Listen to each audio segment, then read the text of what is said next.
Bienvenue dans 30 jours pour comprendre l'import et l'export de A à Z. Nous sommes le jour 12, Incoterms. Quels sont les 11 Incoterms principaux?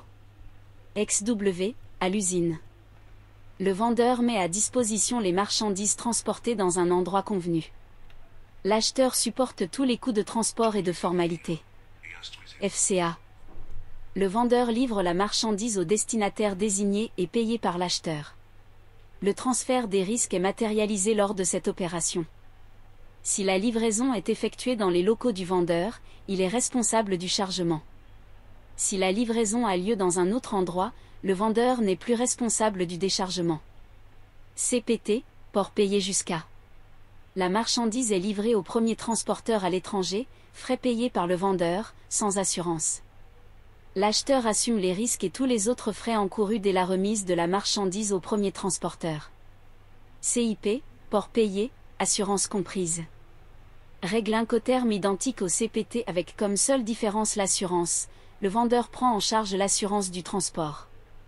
DAP, rendu au lieu de destination.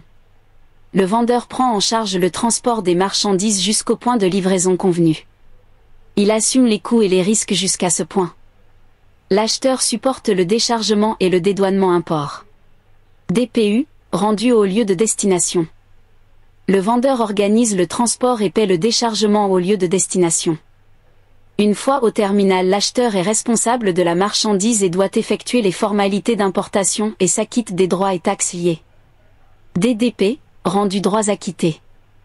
Le vendeur livre la marchandise à l'acheteur en ayant tout pris en charge, y compris les formalités douanières, import et le paiement des droits et taxes. FAS. Le vendeur règle les frais de transport jusqu'au port d'embarquement et effectue les formalités d'exportation. La marchandise est livrée le long du navire dans le port désigné par l'acheteur. Cette livraison marque le transfert des risques, des frais et des formalités à l'acheteur.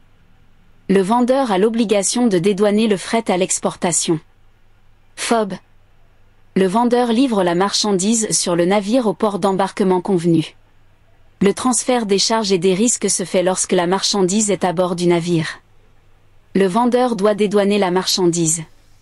CFR. Le vendeur se charge du transport principal jusqu'au port de destination. Il se charge des formalités d'export. Le transfert de frais a lieu à l'arrivée des marchandises au port d'arrivée, mais le vendeur n'est plus responsable dès que celle-ci a été chargée sur le port de départ. CIF. Le vendeur livre la marchandise sur le navire au port d'embarquement convenu. Le vendeur se charge des formalités d'export. Le transfert des frais se fait au port de destination. L'acheteur prend en charge les frais à l'arrivée. Maintenant, quand vous recevez une facture, vous pouvez comprendre le contrat qui vous lie.